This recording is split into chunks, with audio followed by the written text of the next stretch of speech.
একজন নারীই পারে একজন পুরুষের স্বপ্ন পূরণে সহায়তা করতে। নারী পাশে থাকলে পুরুষ জীবনের অর্থ খুঁজে পায়, তার ভালোবাসায় জীবন বদলাতে শুরু করে।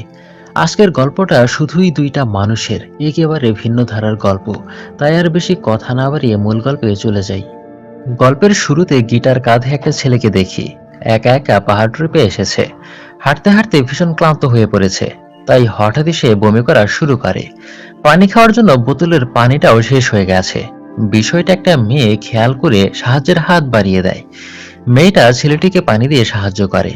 এরপর তারা পরিচিত হয়। ছেলেটার নাম ঋত্বিক আর মেয়েটার নাম ইরা। ইরাও একা একা এখানে সোলো ট্রিপে চলে এসেছে। এই নিয়ে 4 বার, তাই জায়গাটা তার কাছে বেশ পরিচিত। কিন্তু ঋত্বিক কিছুই চেনে না। ঋত্বিক তার গন্তব্যের পথ হারিয়ে ফেলেছে।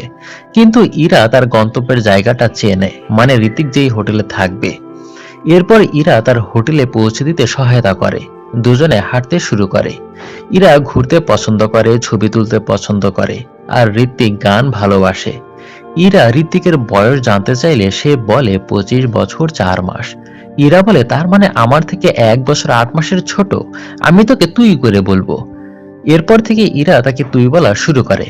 হাঁটতে হাঁটতে দুজন একে অপরের অনেক ইচ্ছা অনিচ্ছার কথা জানতে পারে। ঋত্বিক গান ভালোবাসলেও ইঞ্জিনিয়ারিং পড়েছে। ইরা তার গান শুনতে চাইলে ঋত্বিক বলে, পরে শোনাবো। কথা বলতে বলতে হোটেলের কাছে চলে এসেছে তারা। ইরা তখন বলে, এবার তাহলে যা। ইরা তার নিজের হোটেলে ফিরে যাওয়ার সময় বলে যায়, কাল সকাল 7টায় ব্রিজের উপর থাকবি কিন্তু। এই বলে চলে যায়। রাতে ইরাকে একটি ছেলে ফোন দেয়, যেই ছেলের সাথে তার বিয়ের কথাবার্তা চলছে।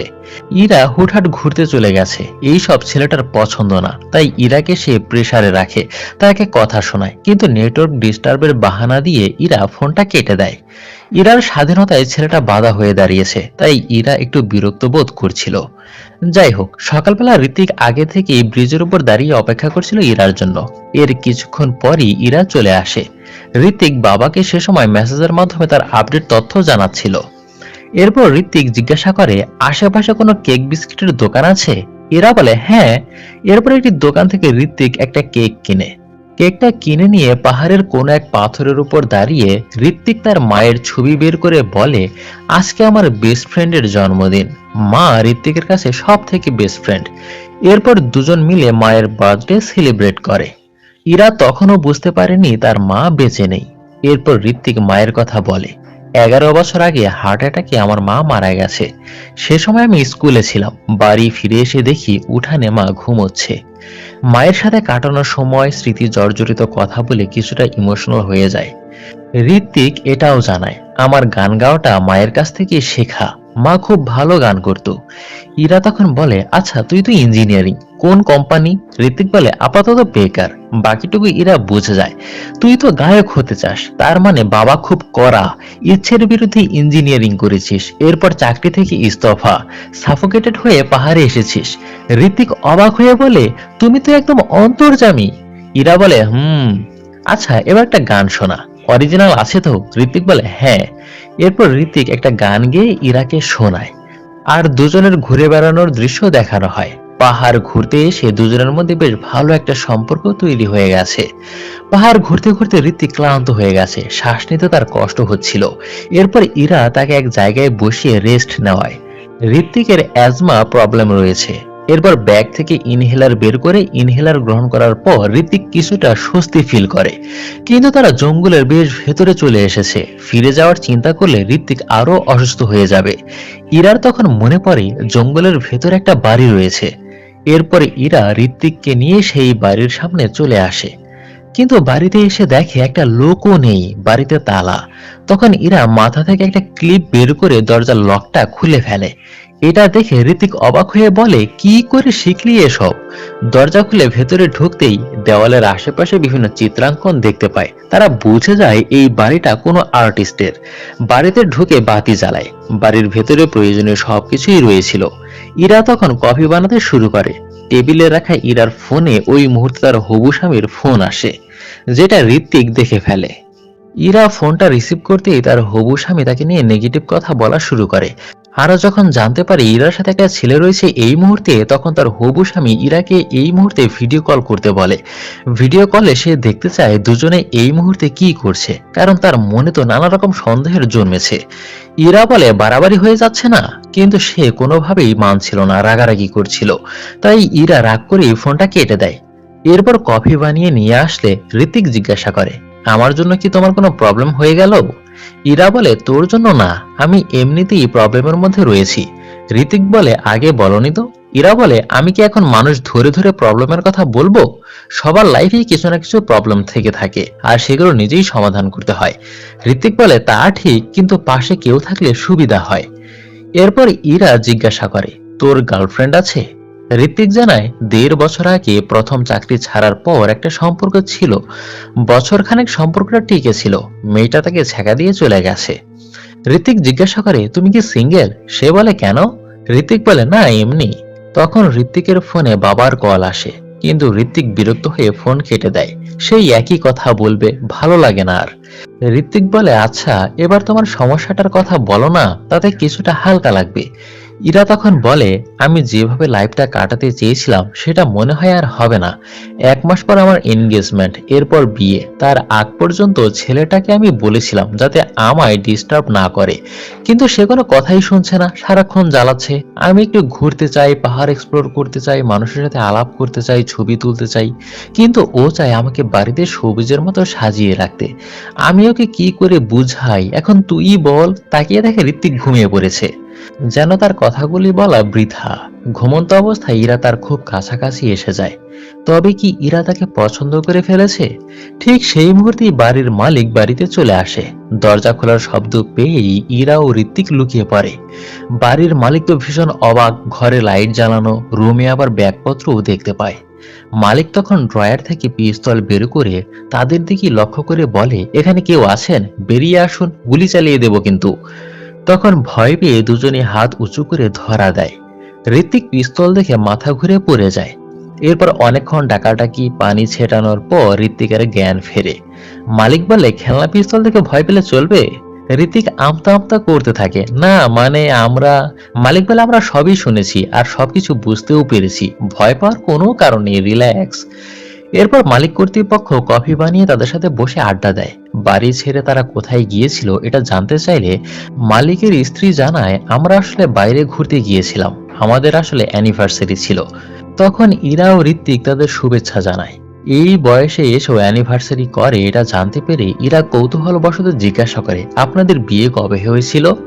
তখন মহিলাটা জানায়, একসঙ্গে থাকতে গেলে কি কাগজে সই করার কোনো প্রয়োজন আছে? ইরা বলে, এক্স্যাক্টলি রাইট, অর্থাৎ তারা বিয়েতে বিশ্বাসী না, ভালোবাসা থাকলে কোনো কাগজে সই করতে হয় না, এমনিতেই সারা জীবন একসঙ্গে পার করে দেওয়া যায়। আর ইরাও এই মতবাদেই বিশ্বাসী। তারা বিয়ে না করে 25 বছর একসঙ্গে পার করে দিয়েছে। তাদের আসলে প্রেমের অ্যানিভার্সারি ছিল। তাদের গল্প শুনে ইরা তাদের লাভ স্টোরির গল্পটা আরো শুনতে চায়। তখন মহিলাটি বলে, অনেক বছর আগে আমি এই পাহাড়ে একা ট্রেক করতে এসেছিলাম। তখন ঘুরতে ঘুরতে হঠাৎই এক ছেলেকে দেখলাম আপন মনে ছবি আঁকছে, আর সেখান থেকে তার প্রেমে আটকে গেলাম। তখন লোকটা বলে, ওই সময় সরকারি চাকরি ছেড়ে বাবার তাড়া খেয়ে পকেটে 500 টাকা নিয়ে সোজা পাহাড়ে চলে এসেছিলাম।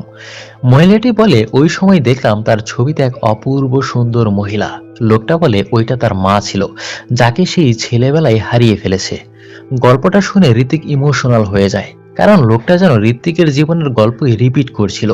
তাদের গল্পটা ইরা ও ঋত্বিকের জীবনের সাথে মিলে যাচ্ছিল, যেন গল্পের পুনরাবৃত্তি ঘটতে যাচ্ছে। এরপর লোকটা এখান থেকে আঁকাকে শুরু করলো, আর মহিলাটি স্কুলে পড়াতে শুরু করলো, আর এভাবে দেখতে দেখতেই 25 বছর কেটে গেছে তাদের। ইরা বলে, আপনাদের নামটাই এখন পর্যন্ত জানা হলো না। লোকটা বলে, আমি আশিস চ্যাটার্জি। ইরা বলে, মানে সেই বিখ্যাত পেইন্টার আশিস চ্যাটার্জি? সে বলে, হ্যাঁ। ইরা ভীষণ অবাক, আর ঋত্বিককে বলে, জানিস বাবা একটা পেইন্টিং কিনেছে ওনার, আমার ড্রয়িং রুমে সেটা এখনো সাজানো আছে। আশিস তার প্রেমিকার দিকে তাকিয়ে বলে, সুতান না থাকলে আমার যে কি হতো।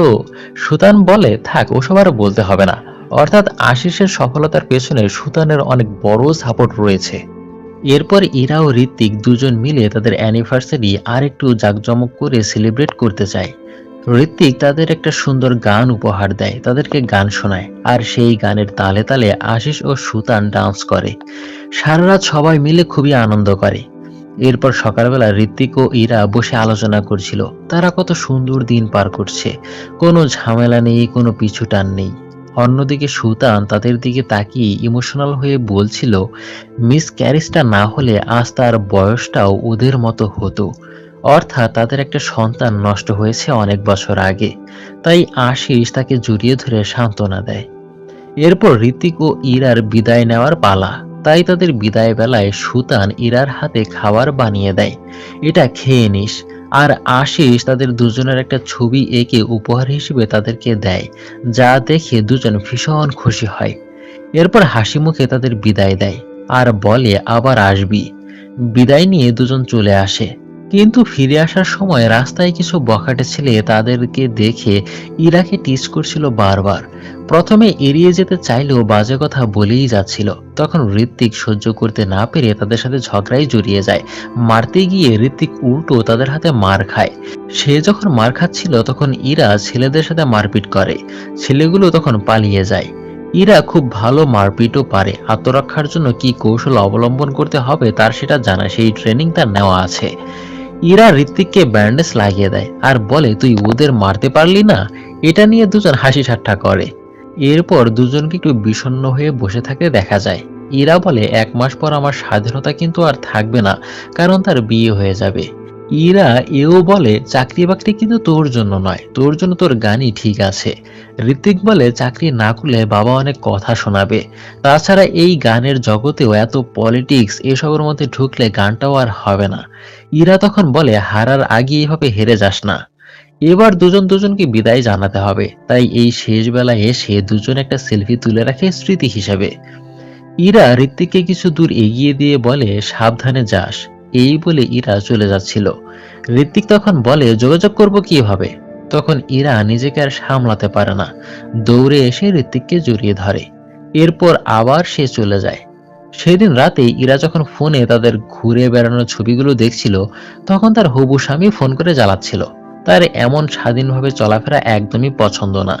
ইরাকে গালাগাল করছিল সে। তখন ইরার সহ্য করতে না পেরে ছেলেটাকে অনেক বকাবকি করে, মন খুলে তাকে গালাগাল দেয় আর বলে, তোকে আমি বিয়ে করছি না। এই বলে ফোনটা কেটে দেয়। গালাগাল করে নিজেকে অনেক স্বস্তি অনুভব করছিল সে। এর কিছুক্ষণ পর ইরা তার বাবাকে ফোন করে বলে, বাবা আমি তোমাকে একটা ভিডিও পাঠাচ্ছি, প্লিজ দেখো। ইরা ঋত্বিকের একটা গাওয়া গান সেন্ড করে পাঠিয়ে দেয়। এদিকে ঋত্বিক বাসায় বসে বসে ইরার সাথে কাটানো ছবিগুলো দেখছিল। ওই মুহূর্তে বাবা ফোন করে মন মেজাজটাই তার নষ্ট করে দেয়। ফোন করেই শাসন করতে থাকে, চাকরি জোগাড় করতে বলে, এভাবে বসে থাকলে চলবে না, আরো অনেক কথা শোনায়। ঋত্বিক মুখ বুজে সবই সহ্য করে। কিন্তু ফোন কেটে দেওয়ার পর ঋত্বিক নিজের গালে নিজেই চর মেরে বাবাকে উদ্দেশ্য করে বলে, মা বেঁচে থাকলে আমার সাথে এমন করতে পারতে না। মায়ের কাছ থেকে গান শিখেছি, তোমার জন্য মাও গান করতে পারেনি। আমি চাকরি করি আর না করি, গান আমি ছাড়ছি না। যাই হোক, এরপর সকালবেলা ঘুম থেকে উঠে ঋত্বিক ফোনে একটা মেসেজ দেখতে পায়। মেসেজটা পেয়ে ঋত্বিক একটা লোকেশনে চলে যায়। এর কিছুক্ষণ পর সেখানে ইরা চলে আসে। তবে তার জন্য ইরা কিচেন বানিয়ে নিয়ে এসেছে। ঋত্বিক খাবারটা দেখে তার মায়ের কথা মনে পড়ে যায়, কারণ লাস্টবার মায়ের হাতে এই খাবার খেয়েছিল সে। এরপর সব দুঃখ ভুলে খাবারটা দুজন মিলে ভাগাভাগি করে খায়। ইরা ওই সময় গতকালের কল রেকর্ডটা শোনায়, তার হবু স্বামীকে গালাগাল করে বিয়ে ক্যান্সেল করে দিয়েছে সে। এটা শুনে ঋত্বিক ভীষণ রকমের খুশি হয়। ঠিক ওই মুহূর্তে ঋত্বিকের ফোনে একটা কল আসে। ঋত্বিককে ফোনে যে সুসংবাদটা দেওয়া হয় সেটা শুনে ঋত্বিক খুশিতে এক্সাইটেড হয়ে যায়। এরপর ইরা জিজ্ঞাসা করে কে ফোন করেছিল। ঋত্বিক বলে, মিউজিক ডিরেক্টর ইন্দ্রদীপ সান্নাথ, উনি আমার গানটা পছন্দ করেছে, ওনার পরের ছবিতে আমাকে দিয়ে গান গাওয়াবে। খুশিতে ঋত্বিক ইরাকে জড়িয়ে ধরে। ইরা বলে, এক্সাইটমেন্টটা কম কর, নইলে আবার তোকে ইনহেলার নিতে হবে। এটা শুনে সে হেসে দেয়। এই পরিবেশে হঠাৎই ঋত্বিকের গানের কয়েকটা লাইন মাথায় আসে। ইরা শুনতে চাইলে সেই লাইনগুলো সে বলে শোনায়। এরপর ঋত্বিক কলকাতায় ফিরে গিয়ে সিনেমার জন্য গান রেকর্ড করে। সেই গানটাই সে গায় যেটা ইরাকে বলে শুনিয়েছিল। রেকর্ডিং খুবই ভালো হয়েছে। রেকর্ড শেষে বের হয়ে দেখে ইরা তার জন্য অপেক্ষা করছে। ঋত্বিক বলে, তুই? ইরা বলে, হ্যাঁ দেখতে এলাম। আমার বাবা কোন সিঙ্গারকে দিয়ে নতুন গান গাওয়াচ্ছে সেটা দেখতে হবে না? ঋত্বিক বলে, মানে? ইরা বলে, নীলাঞ্জন বাসু আমার বাবা। ঋত্বিক বলে, মানে এই ফিল্মের ডিরেক্টর প্রডিউসার? ইরা বলে, হ্যাঁ সে আমার বাবা, এই ফিল্মের ডিরেক্টর, আর ইন্দ্রদীপ সান্নাত মিউজিক ডিরেক্টর। এটা শুনে ঋত্বিক ভীষণ অবাক হয়। ঋত্বিক বুঝতে পারে যে এই ফিল্মে আমাকে সিঙ্গার হিসেবে নেওয়া হয়েছে, গান গাওয়ার সুযোগ করে দেওয়া হয়েছে ইরার জন্য। ইরা বলে, আমি শুধু চেয়েছি একটা ভালো ট্যালেন্ট যাতে করে চাকরির জন্য নষ্ট না হয়ে যায়, জাস্ট এতটুকুই। বলতে পারিস এটা একটা সামাজিক দায়িত্ব। তাকে সাপোর্ট করার জন্য, তার সাকসেসের জন্য ঋত্বিক ইরাকে ধন্যবাদ জানায়। এরপর রাস্তায় হাঁটতে হাঁটতে ঋত্বিক ইরাকে জিজ্ঞাসা করে, আচ্ছা আমাদের রিলেশনশিপ স্ট্যাটাসটা কি বলতো? শুধুমাত্র ফ্রেন্ডস বলবি না কিন্তু। ইরা মিটমিট করে হেসে এগিয়ে যায়। ঋত্বিক বলে, কি হলো? ইরা হেসে বলে, ট্রাভেল ইজ টুগেদার। এরপর দুজনে গলাগলি ধরে এগিয়ে যায়, আর আবার দুজনে একসাথে পাহাড় ঘুরতে চলে যায়। তাদের সময়টা এবার ভালোবাসার, একসঙ্গে পথ চলার। আর গল্পটা এখানেই শেষ হয়ে যায়। তবে একটা কথা বলে রাখি, এই গল্পের আড়ালে বিয়ের প্রতি অনীহা প্রকাশ করা হয়েছে। ভালোবাসা থাকলে বিয়ে না করেই থাকা যায়, বিষয়টাকে সমাজে ছড়িয়ে দেওয়ার চেষ্টা করা হয়েছে। কিন্তু বিষয়টা অবৈধ, ঘৃণিত কাজ। সমাজে এর ভয়াবহতা মারাত্মক আকার ধারণ করবে। তাই বিষয়টাকে কখনোই সমর্থন করা যাবে না। সবাইকে ধন্যবাদ।